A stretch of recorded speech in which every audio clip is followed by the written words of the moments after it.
I'm here today with our Health Commissioner, Dr. Jaraza, and Deputy Police Commissioner Sullivan to give a COVID-19 update.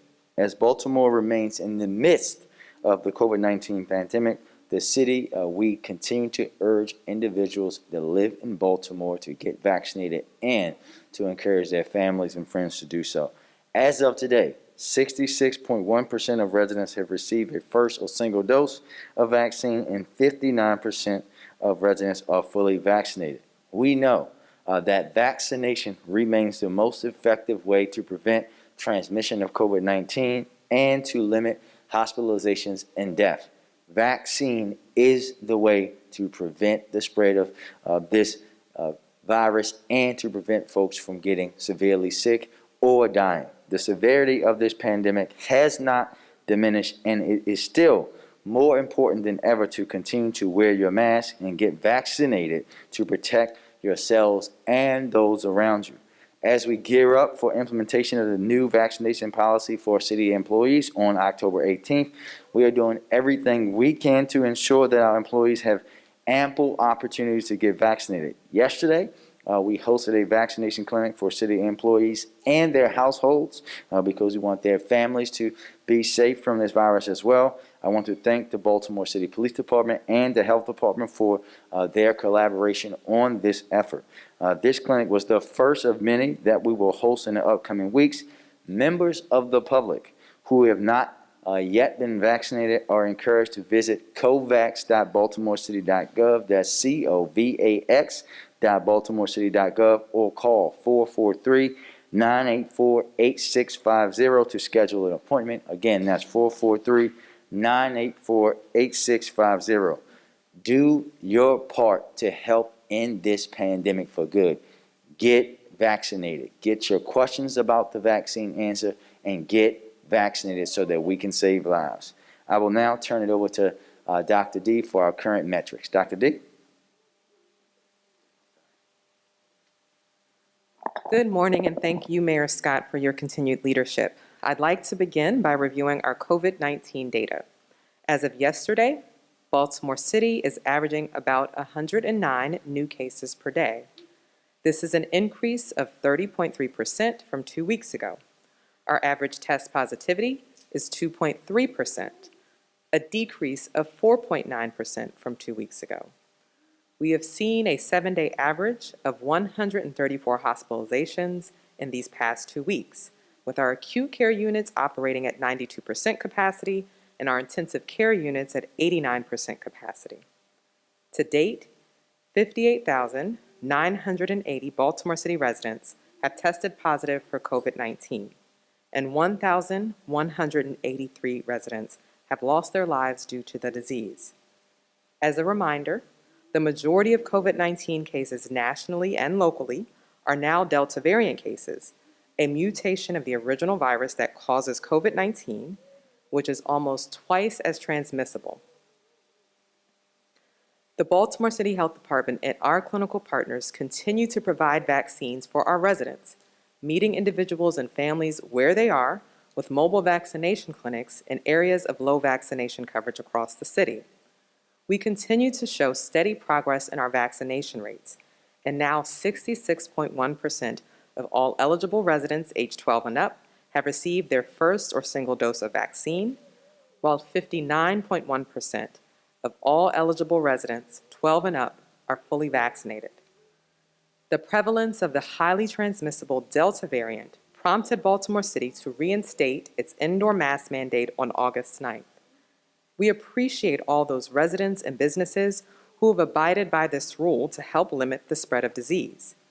I'd like to take a moment and discuss what we as a city are looking for as we consider when to lift the indoor mask mandate.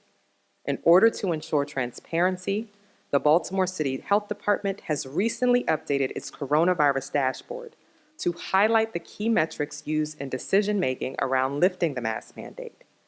We base these decisions on a number of factors, including new case rates, deaths, test positivity, hospitalizations, the percentage of our population that is vaccinated, as well as the CDC's determination of our community transmission level. When we introduced the mask mandate in August, the CDC indicated that Baltimore City had substantial community transmission. Currently, the CDC has indicated that Baltimore City is experiencing high community transmission rates. Sustained decreases in these key metrics for at least 2 weeks is what we are evaluating when considering lifting the mask mandate. All of these figures can be conveniently found on our coronavirus dashboard, specifically under the key metrics page at coronavirus.baltimorecity.gov. In September, the CDC made announcements regarding both additional doses for immunocompromised individuals as well as booster doses for individuals in certain categories. We've received some questions regarding eligibility in both of these circumstances, and I'd like to take a moment to further elaborate on the differences. Currently, the CDC recommends moderately to severely immunocompromised people consider receiving an additional or third dose of either Pfizer or Moderna COVID-19 vaccine at least 28 days after the completion of the initial 2-dose mRNA COVID-19 vaccine series. We encourage residents who may be moderately to severely immunocompromised to speak with their healthcare provider about this need to receive an additional dose. More recently, on September 24th, the CDC recommended certain groups receive a booster shot of Pfizer's COVID-19 vaccine at least 6 months after the completion of their Pfizer vaccine primary series. The CDC specifically recommends adults 65 years and older and residents in long-term care settings should receive a booster.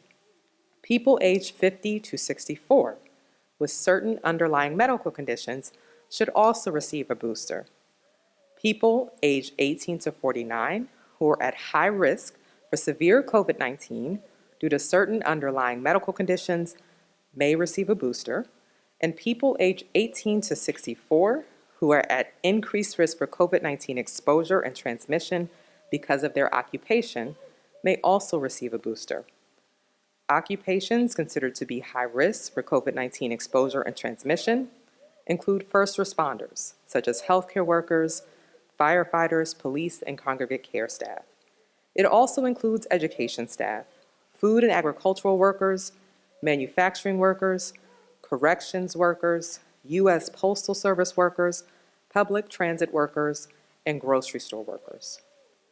People in the recommended groups who receive the Moderna or J&J vaccine will likely need a booster shot, and more data on the effectiveness and safety of these boosters are expected to come in the next few weeks. However, we ask at this time that residents who receive the Moderna or Johnson & Johnson vaccine don't mix and match with the Pfizer booster. In other words, these booster recommendations are only applicable at this point if you received a Pfizer vaccine in your original series.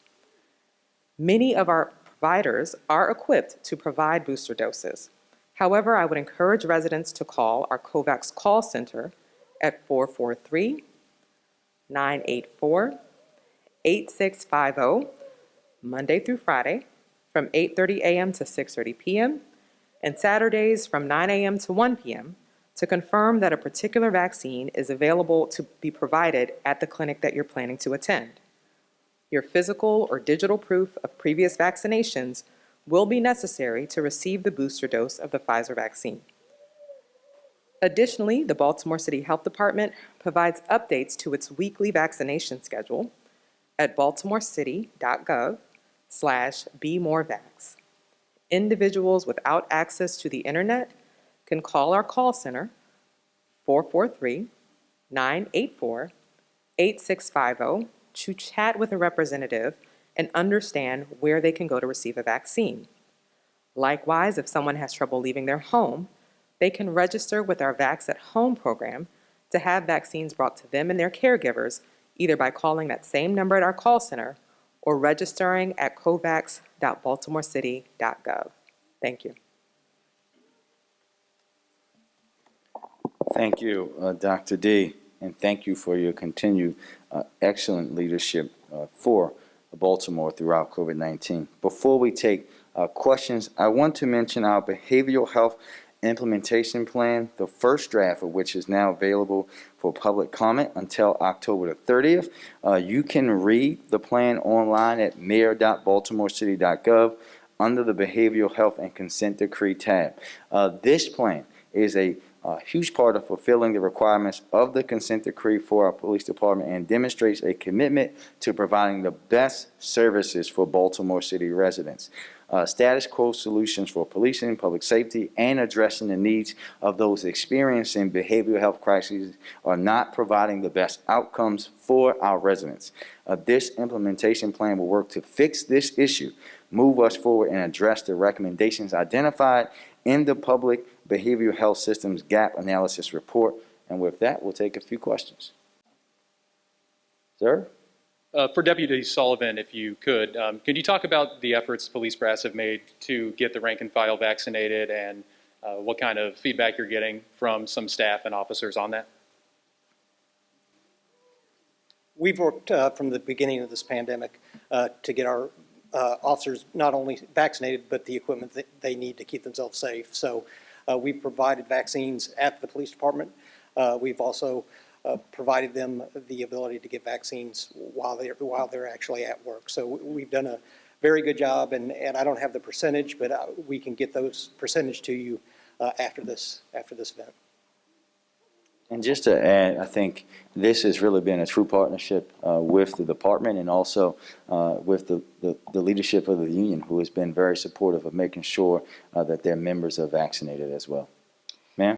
Mayor Scott, I want to ask about the Militant Church rally. Do you feel that the city is violating the freedom of speech rights of this group that wants to hold this at the Mecca Pavilion next month? As you know, this is in court. This is something that you should discuss only with the law department, but I will say this, everything that we're doing is in the best interest of Baltimore City residents. I have a question for police.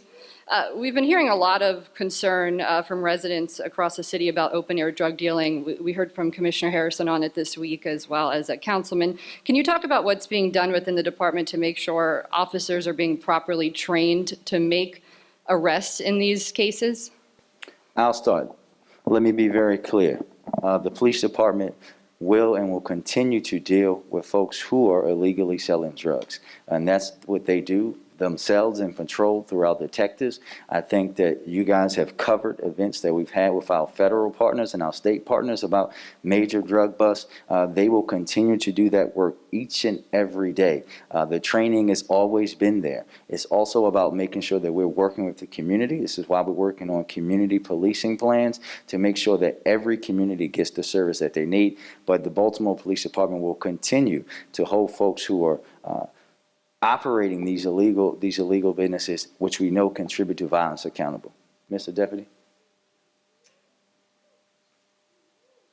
No, and I think the commissioner spoke to this on Wednesday. We're focused on this, and if you watch what we put out on a regular basis through social media, our officers are out there working very hard to take anybody that is out there distributing drugs and charge them. We do it on a regular basis, and that information is readily available. What would you say to residents who say that they're continually witnessing this? What should they do? Well, we know first they should report that to 911, and then they should work alongside their local district and their local officers to address the issue, but also understanding that we have to also build cases too. What residents don't want is what we've had happen in the past, where the police department goes out and make a bunch of penny ante arrests and the person is back out. This is about removing people from neighborhoods. Thank you. Lisa? For the mayor or Dr. Jaraza, I was not too long ago in one of the public housing communities in East Baltimore, and a number of ministers were down there trying to convince people about getting the vaccine. And this is a group of people who just said, you know, we had every reason, just, you know, you're going to get sick from it. I'm not putting that in my body. The experience. These are people it just seems like you cannot shake. So how do you get to those people to, you know, make sure that they're vaccinated? And sometimes these are just folks who, you know, they're not necessarily working. They're out there. You know, how do you get to them? Because they're already vulnerable. Yeah, I think in the health department and Dr. D and the city really have come together to do a great job of collaborating on that. This is why we go into those places. You know, I've had the opportunity to see them in action. Actually, last Friday, I was in Patterson Park with the Youth Council of Rec and Parks, who also had youth COVID ambassadors there, convincing their counterparts to get the vaccine. This is what the health department does each and every day. This is why we have our credible messengers going wherever we can. But Lisa, I also think it's important for us to, as residents, right? Especially as for me, as a young black man, I take it upon myself to have conversations with other young black men that Dr. D can't even have. We have to have those culturally hard, but those culturally sensitive and necessary conversations with folks, letting people know the difference, that there's a lot of misinformation out there, that this is not Tuskegee. And what happened in Tuskegee is the opposite of what they're saying. They actually didn't treat those people. We want you to get treated. We have to have those tough conversations. We all know, especially in Baltimore, the history, especially when you're talking about black communities in the medical industry. But we have to understand this. We are dying more than anywhere else. That's the reality of what's happening in our city, and those tough conversations will continue to be had. We are seeing the numbers and seeing things improve, but we know we have a long way to go. Dr. D? No, I think Mayor Scott touched on this, right? So months ago, we started our Value Ambassadors program with a specific focus on communities that we know would be harder to reach, communities that we knew were at higher risk for COVID-19. So we've hired folks who work in the community, who live in the community, alongside the people that they're educating, that they're trying to influence. And so many of those people go knocking door to door to have these hard conversations. Likewise, as he mentioned, we've partnered with the Mayor's Office of Neighborhoods, who helps us canvass ahead of vaccination events. What we know now is, as you mentioned, a lot of the folks who aren't vaccinated now, we really have to work to dispel the misinformation and make sure that they have the information they need to make the right decision, as well as ensure that there's access. So we really have positioned, as you can see by our map online, our vaccination sites in the areas of lowest coverage. But the education is going to be ongoing, and our team is doing it every day. Thank you. Ma'am? Good morning. Good morning. I have a question about legislation that's due to appear on Monday's council meeting docket, although it's not finalized yet. Councilwoman Odette Ramos introduced 2 bills related to the tax sale. One would establish a monthly payment plan for property tax. The other would require more public reports from the city on problems with the Moline system. Should those pass, and they're slated to, do you plan on signing them? Well, what I always say, Emily, is that we're going to let the process work out. This is the first that I myself am hearing about them. We'll be talking with the councilwoman, I'm sure. I know I'll see her later on this evening. And as they go through the process, we will work to see what's best for Baltimore residents. We have a great working relationship with the councilwoman, as you saw her here with me last week talking about our tax sale work group and the things that we're doing collectively. And we know that I'm a big proponent of transparency, and the councilwoman is as well, and we look forward to working with this issue with her. Thank you. Yes, ma'am. Mayor Yeah. Scott, the plastic bag ban goes into effect today. I'm curious what challenges you anticipate in the weeks and months to come, and are there still events planned to get reusable bags distributed in certain areas as well? Yes, we're going to continue to get reusable bags out to folks. I know this is a big cultural shift for Baltimore, but I want our residents to know that it can be done. Our sister city in D.C. did it some many moons ago, and the Anacostia River is a lot cleaner for it. We know that in Baltimore, I grew up hearing from my grandmother about how they used to carry their own bags to the grocery store. We know that places like Aldi and Save-A-Lot that are in a lot of neighborhoods already were charging for bags. But I also know that culturally, as I do myself, I probably have 1.5 years of store plastic bags underneath my kitchen sink. So as we work through this and get everyone accustomed to that, we want them to use that while we're providing those bags, because this is about making our city cleaner for not just now, but for the folks coming behind us. Thank you, everybody.